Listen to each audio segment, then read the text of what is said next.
Hey guys, what's going on? It's Sports Talk with Stock back here again with another video today. We are going to be predicting the Cincinnati Bengals 2020-21 season record. Um, for me, I have them being my second most improved team for next season. I think Joe Burrow he's such a good player, he's such a good leader and such a good quarterback that he gives them most of their next wins. But before I go into their actual record, I want to go into a couple of their players. But before I even do that, I want to talk about their coach, Zach Taylor, who used to be the QB coach for the Los Angeles Rams. And Jared Goff played a lot better with Zach Taylor. And I think Joe Burrow can even play better under Zach Taylor than he did last year in college when he broke all those records. Um, when Zach Taylor was the quarterback coach, they went to the Super Bowl. They did lose that Super Bowl, but it was Jared Goff's best season. And last year, Jared Goff did not look nearly as good as he did last year. Now, I want to talk a little bit about Joe Burrow. He broke a lot of records. He's so accurate, and I think he's such a good leader that he's going to propel the Cincinnati Bengals into not a great record, but a better record, a way better record than what last year. And now I also want to talk about Joe Mixon, who's one of the best running backs in the league. I'd give him a top 10 running back. He's so good in the receiving threat, though, too. And he can just make people miss. That's what I like about him. And then there's, of course, A.J. Green, who didn't play at all last year, but now he's got a really good quarterback. And it's not that Andy Dalton was never a good quarterback. I just don't think that he's at the same level as Joe Burrow. But A.J. Green is pretty amazing. I like him. He's still one of the top receivers. He didn't play last year, so I'm not going to rank him. But then you also have Tyler Boyd, who is amazing. Their entire wide receiver class is pretty amazing. They have T. Higgins out of Clemson, I believe, and he was a good wide receiver. And then you have John Ross, who's the fastest player in the NFL other than Tyreek Hill. And he was doing really good last year until he got injured again. And I really like John Ross, and I hope that he doesn't get injured, because when he's not injured, he is a threat like a Tyreek Hill. And then you have Auden Tate, who's 6'5", I believe. And it's just like, I feel like he's a mold of AJ Green, and that he just catches it all. Yeah, 6'5", 228 pounds. That's pretty amazing. And then Jonah Williams was their offensive lineman that they drafted last year, and he got injured before the season even started. But I think he could have had a Quentin Nelson type impact for them on that offensive line, make one of the worst offensive lines into an even better offensive line. And I think he still can have that potential. I don't know about him now, but I still think he might be one of the best offensive linemen, one of the best younger offensive linemen.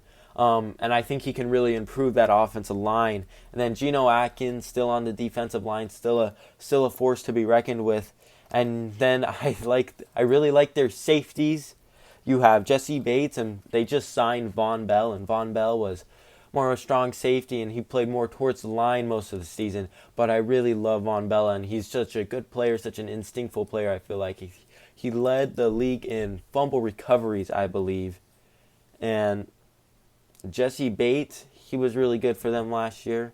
He was their best safety. Now, other than their safety, their defensive backs, they still have a lot to prove. I feel like a lot of them are smaller names. I mean, you have Troy Waynes from the Vikings, I believe, and I think Mackenzie Alexander was also from the Vikings. But William Jackson was on their team last year. I don't know. I just feel like there's still a lot to improve there. And their linebackers, I feel like they still have a lot to prove. Nobody really stands out to me. I mean, Josh Bynes was on the Cardinals before, but that's the only way he stands out to me. And then their defensive line, I know they signed DJ Reader, and they have Carl Lawson and Carlos Dunlap, but I feel like those guys still have more to prove. Now, since I'm done talking about their players and who I think the impact will be, which I think they will be a very offensive powered team. Let's talk about their schedule, and I have them starting off 0-2. losing the first game to the Chargers. By that time, I still think it'd be Tyrod Taylor there. And then losing their next game to the Browns. And then in week 3, I think they can beat the Eagles. I know it's like, well, Eagles are probably better than the teams that they played before that, or first best team in the first 4 games probably. And you have them losing the first 2 games. I feel like maybe Burrow just needs to get a little used to the NFL. That's it. And then they beat Jacksonville. Then I have them losing against Baltimore. I have actually Baltimore sweeping them. And I feel like they'll beat Indianapolis and then they'll beat Cleveland. So Cleveland and Cincinnati went 1-on-1 on each other.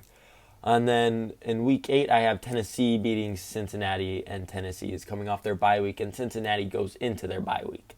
Now they come off their bye week and they play the Pittsburgh Steelers, and I have them beating the Steelers. And I have the Washington Redskins beating them, which Washington, I have them doing better than last year, but still having a pretty bad year. And this would be the number 1 versus number 2.